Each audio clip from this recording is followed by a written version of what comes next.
Bonjour à tous et bienvenue dans cette nouvelle vidéo. Alors cette vidéo sera le premier épisode d'une série dans laquelle je vous expliquerai comment est-ce qu'on fait pour configurer un châssis, comment est-ce que ça marche, comment est-ce qu'on installe les plugins, à quoi ils servent, comment est-ce qu'on les configure aussi, etc.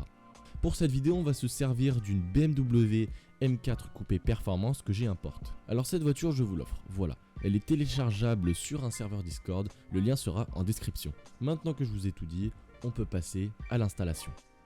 On se retrouve donc sur Box Studio avec la voiture qui est juste en face de nous et on va venir se procurer le châssis depuis la Toolbox. On va donc venir ouvrir la catégorie Home et cliquer sur Toolbox. Vous allez ensuite taper dans la barre de recherche à châssis et vous allez tomber sur plusieurs choix de châssis.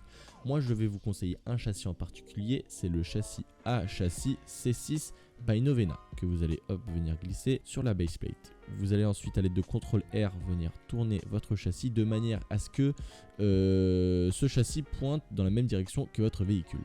Hop, une fois que c'est fait, je vais vous conseiller de supprimer les suspension géométrie de manière à faciliter votre installation. Donc vous allez venir faire ça hop, dans toutes les roues. Une fois que c'est fait, pour vous faciliter l'installation, je vous conseille de sélectionner toutes les roues du châssis, y appliquer la couleur jaune et mettre le matériel en néon. Et voilà, une fois que c'est fait, hop, vous allez venir ouvrir le modèle de votre voiture et sortir le dossier Wheels dans le workspace. On va décaler un petit peu le châssis. Vous allez ensuite aller dans Modèle, vous allez cocher la case Move et vous allez appliquer des studs et on va prendre l'outil Move. Vous allez hop sélectionner l'autre partie de la voiture et vous allez monter de 2 crans. Une fois que c'est fait, là je vais vous montrer quelque chose de catégorique. Vous allez absolument devoir sélectionner toutes les roues.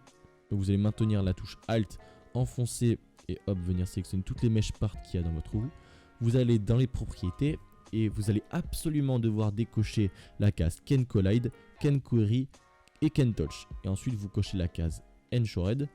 Et pour aller plus loin, si jamais vous cherchez à optimiser tous vos véhicules, vous allez vous rendre dans la catégorie Collision Fertility et la mettre en box. Voilà, on est enfin prêt pour l'installation. On va donc hop venir refermer tous les modèles et on va venir hop, tiens on peut d'ailleurs décocher la case Move et on va venir mettre le châssis à peu près à l'intérieur du véhicule. L'étape suivante est aussi très importante, vous allez donc venir sélectionner vos roues une par une et puis reset le pivot et vous allez appliquer ça pour chaque roue. Une fois que c'est fait, vous allez prendre votre première roue, vous allez copier la position et la coller hop, dans la deuxième roue du châssis. Vous allez ensuite prendre l'outil Scale, vous allez maintenir la touche CTRL enfoncée et hop, vous allez englober la roue de votre véhicule comme ceci, de manière à ce que ce soit le plus parfait possible. Et vous allez ensuite hop, copier la taille de votre première roue et puis l'appliquer sur le restant des roues du châssis. Une fois que c'est fait, hop, vous allez faire comme la première fois, vous allez sélectionner la position, vous allez la copier et vous allez la coller dans la deuxième roue. Et vous allez faire ça pour toutes les roues. Voilà, une fois que c'est fait, alors de temps en temps, les roues arrière sont plus grosses que les roues avant. Ne vous en faites pas, c'est normal et puis c'est pas compliqué à résoudre. Vous allez donc sélectionner votre roue arrière. Vous allez toujours en maintenant la touche CTRL, hop, venir englober votre roue. Et une fois que c'est fait, vous allez copier la position et la coller hop, sur la deuxième roue. Et voilà, on a donc fait la partie la plus compliquée de la vidéo. Dans un second temps, ce que vous allez faire, c'est vous allez sélectionner la première roue de votre modèle et la mettre dans la première roue du châssis. Vous allez ensuite venir la glisser dans Parts. Et si on ouvre le modèle, on peut voir que la roue est décomposée en 3 morceaux. On a dans un premier temps, hop, je vais sortir l'étrier. On a ensuite la jante et on a enfin la roue. Ce qu'on va donc venir faire, c'est prendre l'étrier et le mettre dans Wheel Fixed. Et on va faire la même chose hop, avec la deuxième roue. On va donc venir la mettre dans Parts.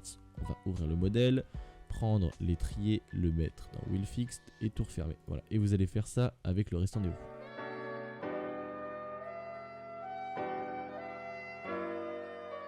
L'avant-dernière étape est de sélectionner toutes les roues qu'il y a dans votre châssis et mettre la transparency à 1.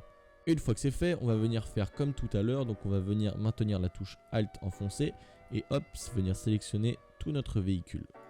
On va ensuite venir se rendre dans les propriétés, on va venir décocher Can Collide, Can Query Can't Touch et vous allez venir cocher Ensured. Et pour aller plus loin, si jamais vous souhaitez optimiser vos véhicules, ce que vous devez faire, c'est mettre le Collision Fidelity en box. Et voilà, on va ensuite venir refermer notre modèle. Vous allez sélectionner le véhicule. Vous allez également sélectionner l'outil Move. Vous allez cocher la case Move et vous allez descendre de 2 crans. Voilà, donc on a le châssis qui est presque installé. Il nous manque une dernière étape. On va donc venir prendre le corps de la voiture et le mettre dans Body. Si l'on fait Play, on peut voir que la voiture n'a pas bougé. Voilà, il est toujours ici.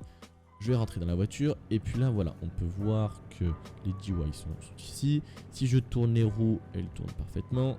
Hop, vous allez venir enlever le front parking et puis là voilà, on peut voir que les roues sont parfaitement mises et tournent parfaitement. Voilà, il n'y a aucun bug, il n'y a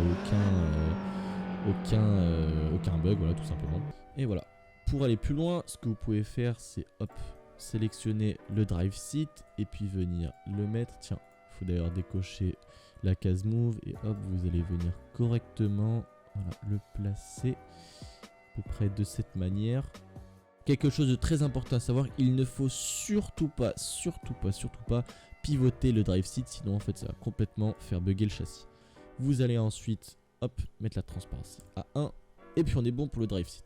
On va ensuite venir ouvrir le body et on va venir prendre le downforce F. Le downforce front et le downforce rear vont servir à l'aérodynamisme de la voiture. On va donc venir essayer de mettre ça le plus au milieu possible, voilà. Et on va faire de même avec le downforce rear. Le downforce rear, en fait, ce que je vous conseille de faire, c'est de le mettre toujours sur l'aileron de la voiture. Voilà, comme ceci. On va un petit peu ajuster et voilà. On a ensuite la part drag. La part drag, en fait, c'est là où va sortir l'effet de son du vent. Donc moi, ce que je vous conseille de faire, c'est de le mettre le plus en avant de la voiture possible. On a ensuite la part engine. La part engine, c'est le bruit du moteur. Donc nous, on va venir le placer à peu près au milieu ici. Voilà. Et on a enfin la part exhaust. La part exhaust, c'est là où va sortir le bruit de l'échappement. Donc du coup, nous, on va le mettre juste en face des pots d'échappement. Et voilà. On va donc faire play. On peut voir que si je monte dans la voiture, je suis parfaitement placé, malgré que j'ai un skin un peu particulier. Je suis peut-être un peu trop bas, on le remontera par la suite. Et puis vous pouvez entendre que derrière, voilà, on a les pots d'échappement, on a le bruit des pots d'échappement qui sortent par derrière. Et en face, on peut entendre le bruit du moteur. Donc on va venir un petit peu remonter le drive seat, voilà, de manière à être un peu plus en hauteur. Et voilà, on constate que c'est à peu près parfait. On est peut-être un petit peu trop haut.